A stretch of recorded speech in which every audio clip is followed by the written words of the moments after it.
Bonjour à tous et bienvenue dans cette nouvelle vidéo. Je vous retrouve aujourd'hui pour vous faire un bilan du Pumpkin Autumn Challenge. Challenge qui est terminé depuis un petit moment. Je crois qu'il se terminait le 30 novembre si je ne dis pas de bêtises. C'est un challenge qui a été un petit peu compliqué pour moi, mais j'ai quand même réussi à faire des lectures. Vous allez le voir, j'ai malheureusement réussi à lire que mes lectures bonus. Voilà, le seul livre que j'ai réussi à lire qui n'était pas un bonus, ça a été pas une catastrophe, mais un bel échec. Donc écoutez, on va commencer tout de suite. Je vais vous parler aujourd'hui de 4 livres, ça va être très rapide. Donc on commence avec le menu Automne frissonnant pour la catégorie numéro 2, donc les chimères de la Sylve rouge.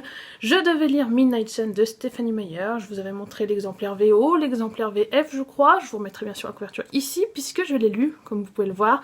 Je l'ai lu finalement en audio. Je vous mettrai aussi le narrateur ici, puisque je ne me souviens plus, je suis désolée. Et toute la magie du truc déjà c'est de pouvoir se replonger dans Twilight, mais aussi de le faire en ayant la voix de celui qui double l'acteur qui joue Edward, voilà. Donc ça a été vraiment une surprise, puisque je savais que Midnight Sun sortirait en audio, mais je ne savais pas quelle voix était prévue. Et quand j'ai entendu l'extrait, j'ai dit allez c'est parti, je fonce, je le prends dès sa sortie. Je crois qu'il est sorti début novembre, donc c'est une des lectures, je crois que c'est ma dernière lecture du challenge. Enfin non, il y en a une qui est en cours, donc je vous en parlerai plus tard. C'est mon avant-dernière lecture pour ce challenge et c'est un carton plein, puisque j'ai passé un moment vraiment fabuleux avec ce tome, je sais pas si on peut vraiment dire tome hors série, en tout cas c'est le tome 1 version Edward. Moi je l'attendais depuis des années, ce point de vue, enfin ce tome 1 du point de vue d'Edward, et là j'ai été plus que servie. Il y a forcément des redites à certains moments, donc c'est pour ça que je ne lui ai mis que entre guillemets 18 sur 20. Je ne peux pas non plus dire que c'est un coup de cœur, parce que voilà, je connais déjà l'histoire. Mais pour autant, j'ai adoré tous les passages où on apprend plus sur, bien sûr, le pouvoir d'Edward. Voilà, le fait qu'il puisse lire dans les pensées, comment ça fonctionne, comment lui l'appréhende, etc. Mais aussi, on en sait un peu plus sur son passé, on en sait aussi plus sur le passé de ses frères et sœurs, de son père, etc. On en sait par exemple un peu plus, alors je pense pas que ce soit vraiment un très gros spoiler, mais on en apprend un peu plus sur comment Rosalie a rencontré Emmett. Voilà, on en sait très peu je crois dans le tome 1, mais là on revit carrément la scène quand Edward a vu Rosalie avec Emmett. Voilà, je n'en dis pas plus, mais ça fait partie des scènes que j'ai adoré découvrir. Donc voilà, 18 sur 20, même si Stéphanie pouvait nous faire le tome 2, 3 et 4, pareil, du point de vue d'Edward, je signe tout de suite. Même si, le tome 2, alors c'est pas du tout mon préféré, c'est vraiment celui que je préfère le moins des 4 tomes. Le problème c'est que lui, si elle le faisait vraiment du point de vue de Edward, ça risquerait d'être peut-être long et assez triste. Mais si elle pouvait nous faire un autre tome du point de vue d'Edward, peut-être à ce moment-là qui rassemble le tome 2, 3, 4, moi je signe tout de suite, j'achète direct. Voilà, donc je ne peux que vous le conseiller si vous êtes fan de la saga Twilight. Si vous aussi, en plus, vous avez comme moi découvert les 13 premiers chapitres sur internet quand ils sont sortis, qu'ils ont été malheureusement piratés par je ne sais pas qui, je ne crois pas qu'on sache. Bref, voilà, si vous attendiez cette suite de Midnight Sun, allez-y, foncez, je pense que ça devrait vous plaire. Je sais que beaucoup trouvent que Edward se plaint beaucoup, mais moi en tout cas ça m'a pas choqué, puisque j'ai trouvé que c'était raccord, c'était totalement raccord avec le personnage qu'on avait dans le tome 1. Et j'ai même un peu plus apprécié Bella dans ce tome 1 que dans la version où on était de son point de vue à elle. Donc voilà, carton plein pour ce livre-là. Je n'ai réussi à lire que ce livre-là pour ce menu. Écoutez, au moins, voilà, c'est fait, enfin. Après toutes les péripéties que j'ai eues pour Midnight Sun, voilà, c'est chose faite. Je passe maintenant au second menu qui était Automne, douceur de vivre. Et là, j'ai réussi à lire, c'était d'une facilité... je sais même pas comment vous qualifiez ça.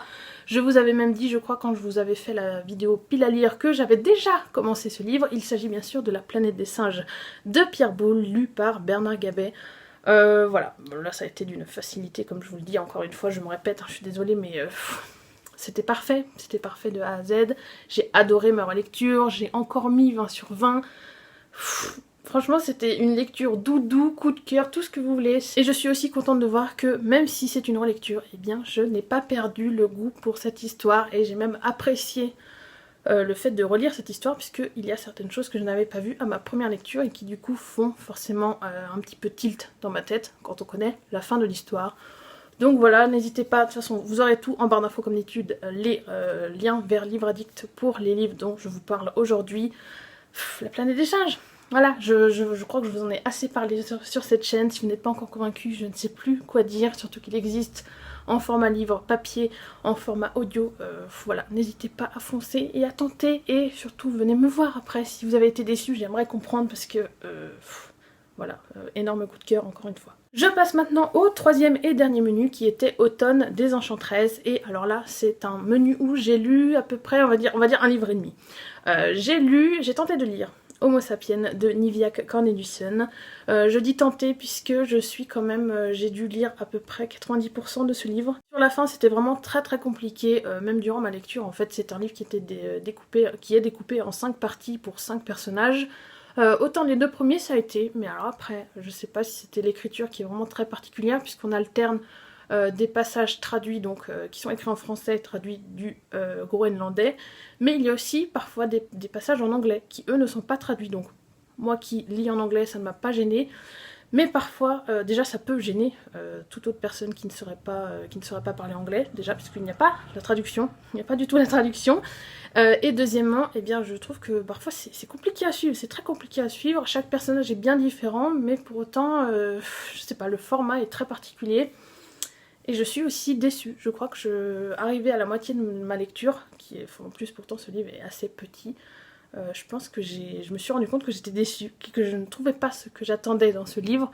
Je ne sais pas exactement ce que j'attendais, mais je m'attendais peut-être à une histoire plus poignante où on va plus loin dans les sujets. Puisqu'il y a par exemple un personnage qui découvre son homosexualité, ou par exemple un personnage qui est en colère, mais on ne sait jamais vraiment pourquoi. Donc voilà, pour moi les sujets étaient abordés mais trop en surface. Et j'en aurais voulu plus, et malheureusement je n'ai pas réussi à le finir parce que comme je vous l'ai dit sur la fin c'était beaucoup trop laborieux, j'avais de la peine à continuer, je me forçais et j'ai dit bon bah tant pis, il me reste je crois 50 pages, tant pis ça sert à rien, je vais revendre ce livre puisque malheureusement ça ne l'a pas fait du tout. Et c'est bien dommage, donc je ne l'ai pas chroniqué sur Livre Addict, j'ai juste mis que j'avais abandonné. Et je n'ai pas mis de notes pour ce livre, puisque comme je ne l'ai pas terminé, voilà, j'estimais que ce n'était pas la peine. Et puis mettre une note négative pour mettre une note négative, voilà, je pense pas que ce soit très utile. Et enfin le dernier livre, donc ça c'est un livre que je suis en train de lire. Je ne vais pas le compter dans ce challenge, mais il faut absolument que je le termine. C'est une relecture, il s'agit de Beastly de Alex Flynn, donc en français Sortilège. Si je veux absolument terminer ce livre, cette relecture, c'est parce que je compte bien lire un autre livre de cette série, puisque c'est en fait un tome 1. Et voilà, le Cold Winter Challenge a commencé, à l'heure où je sors ces vidéos, il a déjà commencé depuis au moins plus d'une semaine. Et j'ai l'intention de lire la suite de Beastly dans mon Cold Winter Challenge, donc il faut absolument que je termine ma relecture pour pouvoir être dans la lignée. Je pourrais m'en passer puisque c'est un livre que j'ai relu, je ne sais pas, une dizaine de fois peut-être, et que j'adore toujours autant, La Plume en anglais. Voilà, franchement, si vous deviez tester ce livre, testez-le en anglais. C'est vraiment, encore une fois je le redis, mais le niveau est très accessible, je trouve. Il n'y a pas vraiment de vocabulaire très compliqué puisqu'on est dans un registre contemporain et on est toujours dans une réécriture de La Belle et la Bête modernisée. Voilà, que vous dire de plus, j'aimerais que ce livre soit plus connu. Je sais que le film, je sais pas si le film a eu beaucoup de succès. En tout cas, je trouve qu'il n'est quand même pas à la hauteur du livre qui lui est voilà, tout là-haut. Et si vous deviez vraiment découvrir une pépite un petit peu cachée, je vous conseillerais vraiment Sortilège d'Alex Flynn ou alors La Planète des Singes. Voilà, Planète des Singes est quand même beaucoup plus connu, hein, alors que Sortilège ou Beastly, ben malheureusement je sais pas ce qui a fait que je suis tombée sur ce livre, mais je ne regrette absolument pas, parce que vraiment moi c'est un livre coup de cœur, même si je crois que je vous en parle dans mes vlogs, je me suis séparée récemment de beaucoup de mes romances, puisque j'ai remarqué que j'aimais beaucoup moins la romance. Là c'est vraiment, c'est un petit bijou ce livre. Alors peut-être que pour certains il ne paye pas de mine, mais moi je trouve qu'il est parfait de A à Z, il aborde plein de choses, c'est tout doux, c'est parfait pour l'hiver en plus, donc, et puis c'est une réécriture de conte. Voilà, donc avec moi ça le fait forcément, et j'ai hâte de découvrir la suite de cette série et de pouvoir vous en parler. Malheureusement, comme je vous le disais, je crois dans une autre de mes vidéos, les autres livres d'Alex Flynn n'ont pas été traduits, donc malheureusement si vous deviez être séduit par Beastly ou Sortilège, et bien vous ne pourriez découvrir les autres livres de cette autrice que en anglais. Voilà, donc n'hésitez pas à tenter, franchement, encore une fois, je me répète, je suis désolée, je me répète beaucoup dans cette vidéo, mais il faut que vous découvriez Beastly. Voilà, si vous aimez les réécritures de contes en plus. Alors si vous en lisez beaucoup, peut-être que ça sera une parmi d'autres, peut-être que c'est le risque, mais voilà, moi j'adore ce livre, c'est un one-shot en plus, parce que techniquement, même si c'est une série, c'est un livre qui peut se suffire à lui-même, et je pense que c'est important de le noter, puisque voilà, je vous le vends comme une série, puisque ça en est une, mais si vous vouliez le découvrir et lire un petit one-shot bien sympa, allez-y foncez, allez-y foncez. Bref, ça en est tout pour cette vidéo, donc comme vous pouvez le voir, hein, ça a été très rapide, j'avais très peu de livres à vous présenter, j'ai réussi à lire tous mes livres bonus quasiment, sauf comme je vous l'ai dit Sortilège, mais il sera terminé quoi qu'il arrive. J'ai eu malheureusement un abandon dans ce challenge. Ce qui compte quand même, c'est que j'ai réussi à sortir certains livres de ma palle, notamment Midnight Sun, enfin, voilà, depuis le temps que je l'ai acheté et que je vous dis que je dois le lire, c'est chose faite et je ne regrette pas. Quant à Homo sapiens, bon c'est un échec, mais au moins il est sorti de ma palle et peut-être que ça fera le bonheur de quelqu'un d'autre, en tout cas je le souhaite de tout cœur. Et puis j'aurais quand même fait des lectures, ce qui est aussi important, même si ce sont des relectures. Voilà, en ce moment vous savez que j'ai du mal et tant pis si j'arrive à lire que des relectures.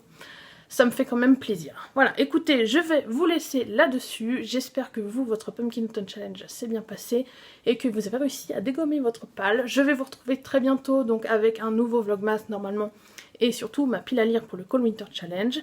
Et voilà, si cette vidéo vous a plu, n'hésitez pas à la liker, à vous abonner pour voir les prochaines. Je vous souhaite à tous de très bonnes lectures et je vous dis à la prochaine. Salut!